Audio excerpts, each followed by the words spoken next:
سمجھے, کیونکہ جب بہو کو بیٹی سمجھو گے تو پھر گھر جنت ہو جائے گا. مجھے ایک واقعہ یاد آ رہا ہے, اس کو گوش گزار کر دوں. سنیں گے آپ حضرت؟ بولے سنیں گے آپ حضرات؟ میری مائیں بہنیں بھی سنیں, ہے نا حضرات. مجھے ایک واقعہ یاد آ رہا ہے. ایک علاقے کے اندر ایک شبنم نام کی عورت رہتی تھی, ایک لڑکی شبنم نام کی ایک علاقے میں رہتی تھی. حضرات وہ اپنی سانس سے بڑی پریشان تھی. یہ سانس جو ہوتی ہے نا, یہ کبھی کبھی پتہ نہیں کیا ہو جاتا ہے ان کو, اللہ جانے. بہرحال تو بڑی پریشان تھی یہ سانس سے. تو اتفاق کی بات کہ ایک دن وہاں پر ایک حکیم صاحب آئے بہت بڑے. تو وہ حکیم صاحب کے پاس پہنچی اور اس نے کہا کہ حضور مجھے کوئی ایسی دوا بتا دو کہ میں اپنی سانس کو اپنے بس پہ کر لوں. ایسے ہمارے پاس بھی بہت ساری عورتیں آتی بہت پریشان کرتی ہے, حضرت کوئی تعویذ دے دو, ہے نا, ایسا ہوتا ہے. تو حضرات اہل سنت تو وہ پہنچ گئی کہ میری سانس سے میں بڑی پریشان ہوں, کوئی دوائی بتا دو. تو انہوں نے 40 پڑیا دوائی کی بنائی اور فرمایا یہ 40 پڑیا لے اور روزانہ اپنی سانس کو جو ہے تو پانی کے اندر, کبھی چائے کے اندر, کبھی کھانے کے اندر ملا کے پلا دینا. یہ میٹھا زہر ہے, 40 دن کے بعد تیری سانس اس دنیا سے چلی جائے گی, تو آرام سے رہے گی. لیکن یاد رکھ ان 40 دنوں کے اندر ذرا بھی اپنی سانس کی کوئی بات کا انکار مت کرنا, اس سے بے پناہ محبت کرنا. جیسے بیٹی ماں سے محبت کرتی ہے ایسے محبت کرنا, اس کے ہاتھ دبانا, اس کے پیر دبانا, وہ کوئی کام کہے تو فوراً کرنا.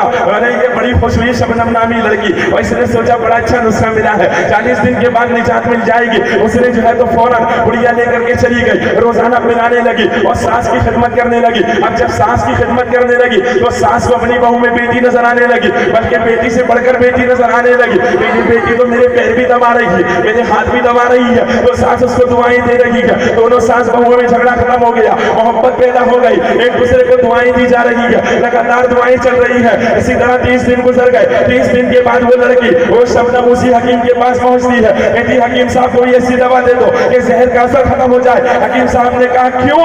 کہا میری سانس تو میری ماں سے بھی زیادہ مجھ سے محبت کرتی ہے, میں اسے مارنا نہیں چاہتی. تو حکیم صاحب نے کہا بیٹا یہ 40 پڑیا جو تھی نا اس میں زہر کچھ نہیں تھا, بس وہ جو تم نے خدمت کی ہے نا اسی محبت کا یہ اثر باقی نظر آ رہا ہے.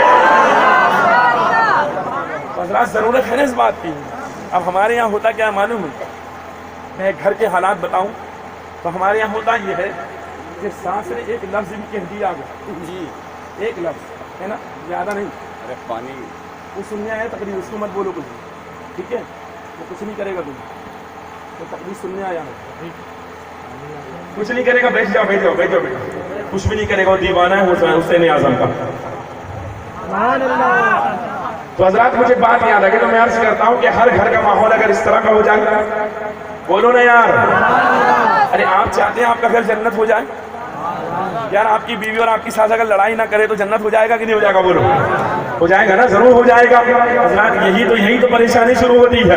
بیوی نے کچھ کہا شوہر سے, کان رات میں بھرے, صبح جو ہے تو غصہ نکل گیا, اب معاملہ خراب ہو جاتا ہے. حضرات ایسا نہ کریں, بلکہ میں آپ کو ایک طریقہ بتاتا ہوں, محبت سے بولے, سبحان اللہ, پڑھ کر بولے, مچل کر بولے. ہم نے ہمارے والد محترم کو دیکھا, ہمارے ابا زندگی میں بہت سالوں تک دیکھا, انتقال ہو گیا, اللہ پاک جنت نصیب فرمائے. تو ہم نے دیکھا ان کی والدہ بھی موجود تھی, ہماری دادی, اور ہماری دادی بہت تیز مزاج کی, اور ہماری ماں بھی کچھ کم نہیں, ماشاءاللہ بہت تیز مزاج کی, آخر میں تیز ہیں. تو بہرحال معاملہ یہ ہوتا تھا. اچھا اس کو پھینک دو یار, تم لوگ نہیں بیٹھو اس سے, میں کہہ رہا ہوں کچھ نہیں کرے گا, وہ بیٹھی آپ, کچھ بھی نہیں کرے گا.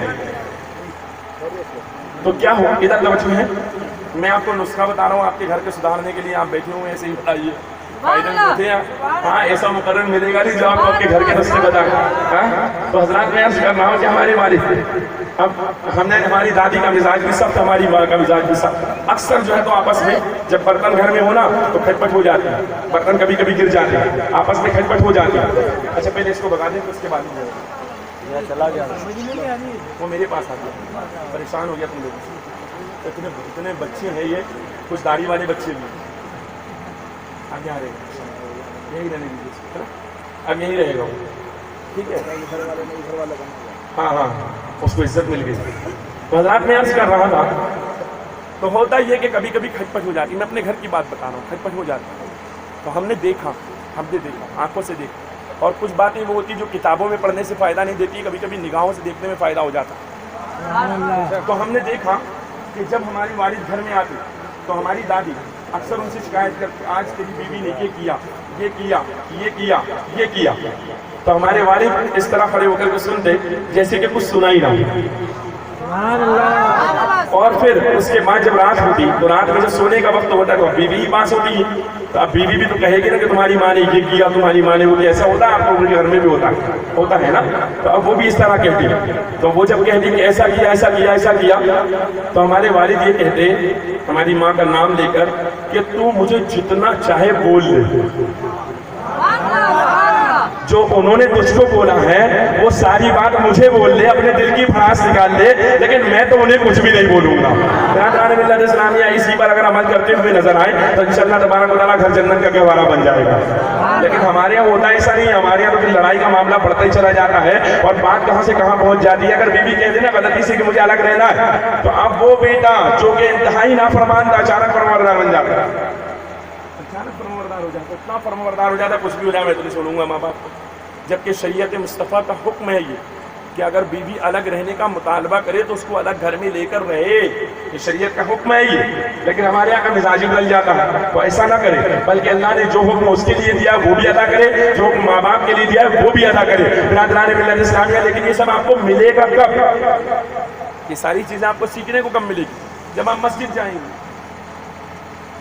اور صرف جمعہ کے دن نہیں، آپ تو جمعہ کے دن جاتے ہوں گے، وہ بھی خطبہ ختم ہوتا ہوگا، اس کے بعد امام صاحب کی تقریر ختم ہو گئی، گھر میں بیٹھے صبح جیسے ختم ہو گئی چل بھاگ کر کے پہنچ گئے ہے نا، اور اس کے بعد جیسے ہی 2 رکعت ہوئی ویسے ہی باہر، تو ایسے نہیں ہوگا، کچھ بیٹھنا پڑے گا، جانا پڑے گا، بیٹھ کر کے سننا پڑے گا، سمجھنا پڑے گا، کبھی حسین کی زندگی، کبھی آقا کی زندگی، کبھی غوث کی زندگی، کبھی خواجہ کی زندگی، یہ ساری زندگیاں ان سے پڑھو، انشاءاللہ تبارک و تعالیٰ تمہاری زندگیاں بن جائے گی۔ حضرات ایک دن کے پروگرام سے کچھ بھی نہیں ہوتا، یہ جو 12 مہینے محنت کرنے والے لوگ ہیں نا، ان کے پاس آ کے آپ کو بیٹھنا پڑے گا، تب آپ کو سمجھیں گے۔ برادران ملت اسلامیہ، تو میں عرض یہ کر رہا تھا کہ حسین اعظم کا جلسہ سجانے والوں، اگر کچھ نصیحت یہاں سے لے کر کے جا سکتے ہو تو جاؤ لے کر کے، اور وہ نصیحت یہ ہے کہ اپنے بڑوں کا ادب کرو، اپنے علماء کا ادب کرو، اپنے ائمہ کا ادب کرو، اپنے گھر والوں کا بڑوں کا ادب کرو، اور چھوٹے ہونا تو ان سے محبت کا برتاؤ کرو، انشاءاللہ تبارک و تعالیٰ تمہاری دنیا بھی کامیاب اور آخرت بھی کامیاب ہو جائے گی،